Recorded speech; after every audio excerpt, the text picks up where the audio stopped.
দেখেন আসতেছে। দেখছেন 1,09,864 ইভেন্ট।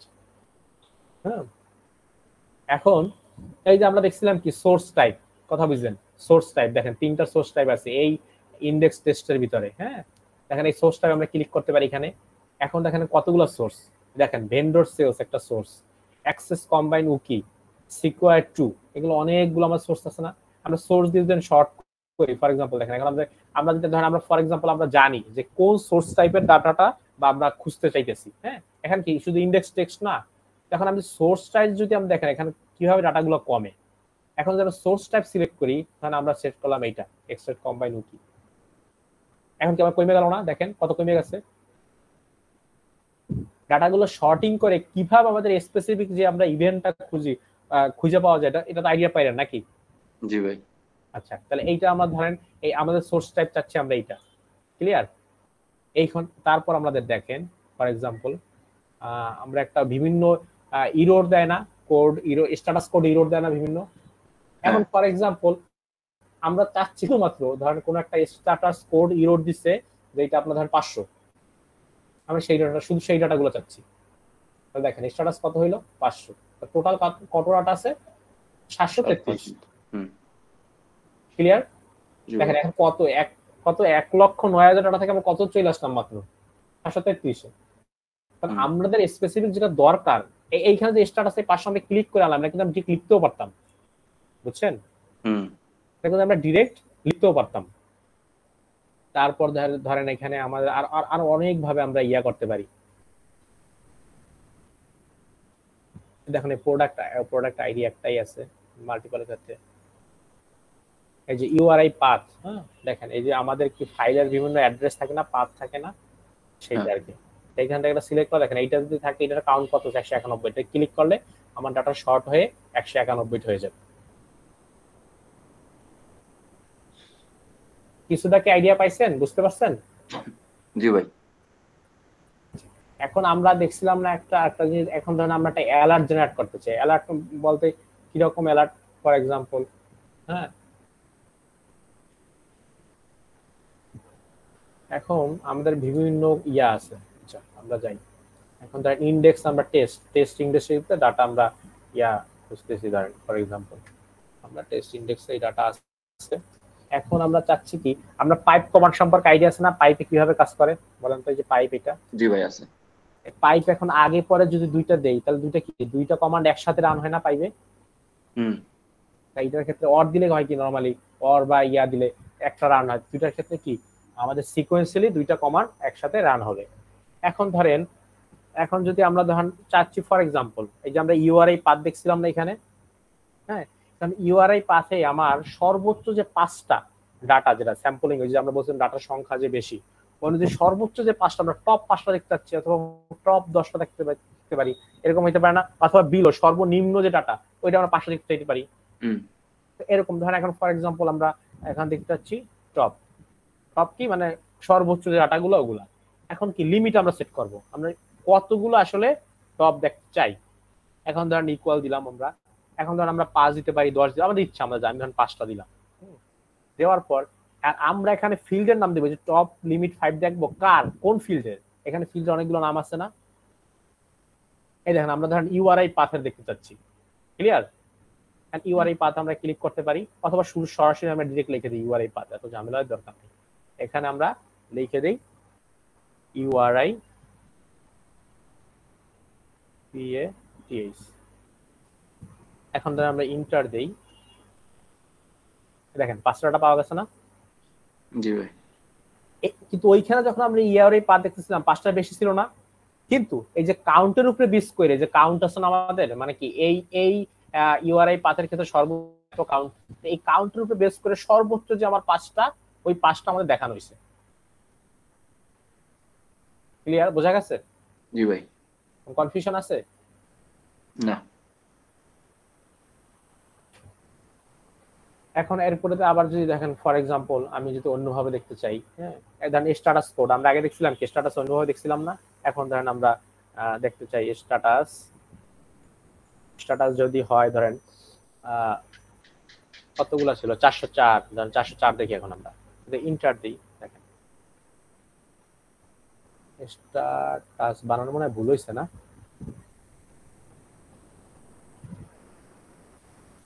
HTATUS বানান ভুল হয়েছে।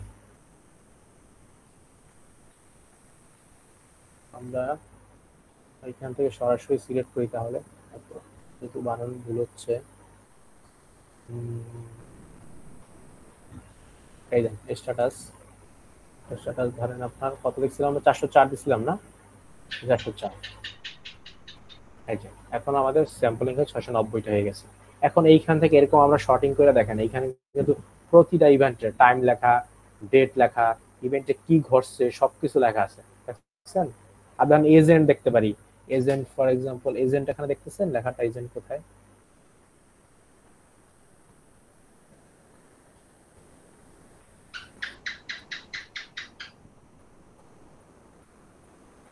এই যে এখানে দেখেন সে কেনাকাটা করছে হয়তো বাড়িতে, পার্সেসের ডাটা ফিল্ড, এখানে কি কেনাকাটা করছে, অ্যাকশন পার্সেস। কারণ আপনার এটা হচ্ছে কি ধরেন একটা ওয়েবের ডাটা ওই রিলেটেড, এখন এখন ওয়েবসাইটে ধরেন পার্সেস করছে, কেনাকাটা করছে না, এখন শুধুমাত্র কেনাকাটা রিলেটেড ডাটাগুলো এখানে আছে।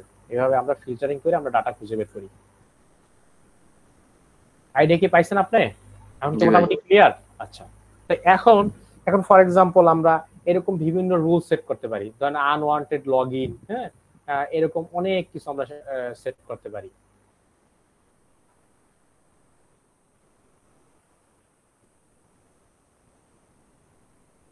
আনওয়ান্টেড লগ ইনের যদি একটা ইয়া দেখি আমরা, এখানে এটা মনে হয় না লগ ইনের ডাটা আছে, লগ ইনের ডাটা কি আছে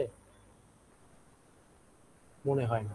তো ফর এক্সাম্পল আমরা একটা আনওয়ান্টেড লগ ইনের আমরা একটা কুইরি লিখছি, আমি ধরে নিলাম, ঠিক আছে, এইটাই ধরেন আমরা সেই পরিমাণ কুইরি। এখন আমরা চাচ্ছি যে আনওয়ান্টেড বা একটা বাহির থেকে যদি আমাদের কেউ লগ ইন করার ট্রাই করে, সেক্ষেত্রে আমরা গিয়ে একটা অ্যালার্ট জেনারেট করবো। অ্যালার্ট জেনারেট করবে কি, কাউকে ফরওয়ার্ড করবে আমাদের যে এটা আমাদের ধরেন লেভেল 2 অ্যানালিস্ট তাকে জানাবে এরকম কিছু, বাট অ্যালার্ট জেনারেট করবে, অটোমেটিক রুলস গুলো লেখা থাকে আমাদের, ঠিক আছে, বুঝছেন, ডিফল্ট হিসেবে যে এই রুলস এইটা হইলে একটা অ্যালার্ট করবে। প্রতিবার কি বারবার কি এভাবে যে আমি রুলস গুলো লিখতেছিলাম বা সার্চ করে বের করতেছিলাম, এভাবে কি বের করা সম্ভব?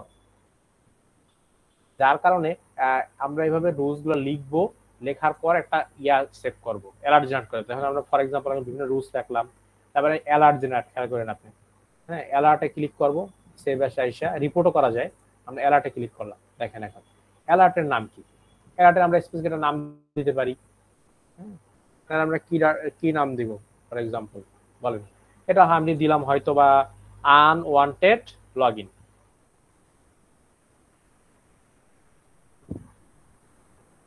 আর ডেসক্রিপশন আমরা যে কোনো কিছুটা লিখে দিতে পারি, ঠিক আছে, বোঝা গেল? হ্যালো, জি ভাই দেখতেছি। আচ্ছা, তো এখন তাহলে অ্যালার্ট টাইপ কি, একটা হচ্ছে স্কেডিউল মানে শিডিউল, আর একটা কি রিয়েল টাইম ডাটা। এইখানে আমাদের যে ডাটাটা ইউজ করতে সেটা আমাদের শিডিউল ডাটা না, শিডিউল ডাটা, কিন্তু নরমালি আমরা রিয়েল টাইম ডাটা দেখতে পারি। ফর এক্সাম্পল আমরা একটা রুল সেট করে রাখলাম যে আনওয়ান্টেড লগ ইন হইলে আমরা একটা অ্যালার্ট জেনারেট করবে, কি তখন রিয়েল টাইম দিয়ে রাখবো, যে কেউ ট্রাই করলে সাথে সাথে অ্যালার্ট জেনারেট করবে, আমরা একটা ইনফরমেশন পাই যাবো যে না এই লোকটা এইখান থেকে আমার লগ ইন করে ট্রাই করতেছে। ক্লিয়ার, বুঝতে পারছেন? জি ভাই। আচ্ছা, এখন এই যে আমাদের যে ধরেন আমরা একটা কোয়েরি যে লিখে রাখলাম, একটা অ্যালার্ট যে তৈরি করবে, অ্যালার্টটা সে কতক্ষণ পর পর চেক করবে, মানে রুলসটা দিয়ে সে কতক্ষণ পর পর চেক করবে, এইটা আমরা দেখেন বিভিন্ন time, run week, run hour, run everyday, run month, অথবা স্পেসিফিক ডেট আমরা দিতে পারি, ঠিক আছে। তাহলে আমরা ফর এক্সাম্পল আমরা দিলাম রান এভরি আওয়ার। হ্যাঁ,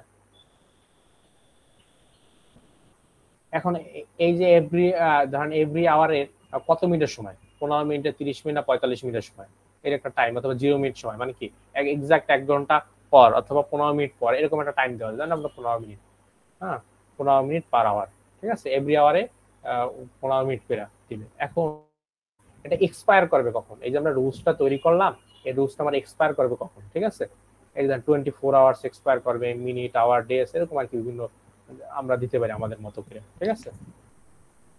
আচ্ছা, এখন হচ্ছে কি ট্রিগার, ট্রিগারটা ইম্পর্টেন্ট। হ্যাঁ, ট্রিগারটা হচ্ছে কন্ডিশন।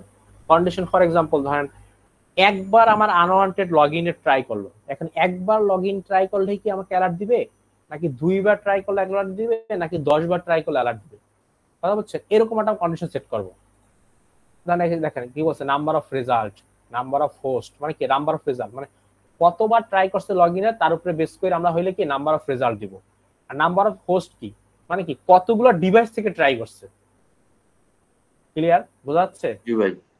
আচ্ছা, এইখানে কি সোর্স, মানে কতগুলো সোর্স থেকে ট্রাই করছে, এটা কি কাস্টম আমরা তৈরি করতে পারি। এখানে আমরা নাম্বার অফ রেজাল্ট আমরা এখন সিলেক্ট করতেছি ডিফল্ট হিসেবে। এখন কি বলতেছে, ইজ গ্রেটার দ্যান কত, দেন দুইটার থেকে বেশি যদি আমরা দিতাম দুইটা, যে দুইটার থেকে বেশি যদি লগ ইন অ্যাটেম্প ট্রাই করে, তাহলে আমাদের কি হবে, যে আমাকে একটা অ্যালার্ট জেনারেট করবে। বোঝা গেছে? জি ভাই। আচ্ছা, এখন ট্রিগারটা কি every, then for each result প্রতিবার করবে না একবার করবে। এখানে আমি যদি ফর ইচ রেজাল্ট প্রতিবার, আমরা যদি প্রতিবার বলি প্রতিবার করবে। এখানে এখানে এইখানে থ্রটেল নামে একটা অপশন আছে, এইটা এইখানে বলা হচ্ছে কি এইটা করবে কতক্ষণ পর পর। ধরেন আপনার মানে ধরেন আপনার এই যে ট্রাই করা হইলো দুইবার, হ্যাঁ দুইবার, এখন দুইবার যে ট্রাই করলো আমাকে স্পেসিফিক কত টাইমের ভিতরে, মানে ফর এক্সাম্পল আমি 1 ঘন্টা পর পর তো এটা চালু করবো, কথা বুঝছেন? এখন আপনি দুইবার ট্রাই করবে, এখন কি সে কি দুইবার বলতে কি 60 মিনিটের ভিতরেই দুইবার ট্রাই করলো, নাকি আমরা এইভাবে দেখবো। ধরেন ফর এক্সাম্পল আপনি চিন্তা করেন, ধরেন যদি কেউ 1 সেকেন্ডের মধ্যে 10টা টাক দেয়, তাহলে ওটা কি আমরা মানুষ কি এটা দেয় নর্মালি, এটা কিভাবে দেয়, ওটা ব্রুট ফোর্স দেয় না, তাহলে আমরা বুঝতে পারি না। তো এইভাবে আমরা কন্ডিশন প্রসিড করি, আসলে কতটুক সময়ের ভিতরে দুইটার বেশি অ্যাটাক দিলে আমার এই জিনিসটা রুলসটা তৈরি হবে। তখন আমরা কি দিলাম এখানে, 60 সেকেন্ডের ভিতরে যদি দুইটার বেশি হয় তাহলে স্বাভাবিক মানুষ দিতে পারে, কিন্তু কন্ডিশন তো বোঝা যাচ্ছে কিভাবে কাজ করতেছে, বুঝতেছেন না? জি ভাই। আচ্ছা, ট্রিগার অ্যাকশন, এখন এই জিনিসটা সব হইলো কন্ডিশন, তারপর কি হবে, এখানে বলছে কি এখানে অ্যালার্ট তৈরি করবে। হ্যাঁ, এখন বলছে কি দেখো এখানে কি কি করবে, এখন এটা যদি হয় কন্ডিশনগুলো আমরা যা দিলাম সব সত্য হলে কি হবে, একটা অ্যালার্ট জেনারেট করবে, অথবা লগ যে আমার এখানে অ্যাড করা যায়, যে দেখেন এন্ড পয়েন্ট যে রিসিভার এন্ড পয়েন্ট, ওইখানে একটা লক সেট করবো এখানে। হ্যাঁ, ধরুন আমাদের যে এন্ড পয়েন্টে লক সেট করবে, এবার লুক আপ করবে বা স্ক্রিপ্ট রান করবে। ধরুন ফর এক্সাম্পল আমরা একটা স্ক্রিপ্ট দিতে পারি যে একটা ব্রুট ফোর্স অ্যাটাক দিয়ে যদি আমাদের কোনো একটা পিসিতে একই আইপি থেকে বারবার ট্রাই করে, তাহলে কি করে ব্লক করে দিই, ঠিক না, করতে পারি না। অথবা আমাদের যে হায়ার অথরিটি আছে আমাদের থাকবে, আমরা সেন্ড ইমেল অপশন অ্যাড করে রাখতে পারি। হ্যাঁ, যে ইমেলে ডাটা আমার চলে যাবে, যে এইখান থেকে আপনার অটোমেটিক চলে যাবে, যেহেতু আপনি লেভেল 1 অ্যানালিস্ট হিসেবে আছেন বা কিছু, যে লেভেল 2 এর কাছে অটোমেটিক চলে যাবে, যে এই ডাটাটা আমার এই কোমাটা ট্রাই হয়েছে, তোমার কাছে অটোমেটিক চলে গেল, আমাদের কষ্ট কম হয়ে গেল, ঠিক আছে। আবার মোবাইল থাকলে স্প্লাঙ্ক ওইখানে দেখা যাবে। এরকম আমরা বিভিন্ন জিনিস বা অ্যালার্টের ক্ষেত্রে আমরা সিলেক্ট করলাম যে আমরা অ্যালার্ট দেখবো। এখন এর সিভিয়ারিটি কি, মানে আমার যে অ্যালার্টটা যে মানে অ্যালার্টটা যেমন আসলো কোন লেভেলের, মানে এটা লো না মিডিয়াম না হাই, কথা বুঝেন না? একটা অ্যালার্ট থাকতে পারে দেন বিভিন্ন ধরনের লগ ইন অ্যালার্ট, কিন্তু এটা কি কোন লেভেলের হইতে পারে, যে খুব হাই থ্রেট না লো থ্রেট না মিডিয়াম থ্রেট। ওই যে আমাদের লেখা থাকে না উইন্ডোজ ডিফেন্ডারে, যখন কোনো সফটওয়্যার তারা ম্যালিসিয়াস হিসাব ধরে, তখন কিন্তু তারা লিখে রাখে যারা লো মিডিয়াম হাই থাকে না, এরকম এরকম আমরা একটা সিলেক্ট করে দিতে পারি। কি দিতে পারি দেখেন, এই যে এটা জাস্ট একটা ইনফরমেশন জানানোর জন্য, জাস্ট ইনফরমেশন, তেমন কোনো বড় থ্রেট না।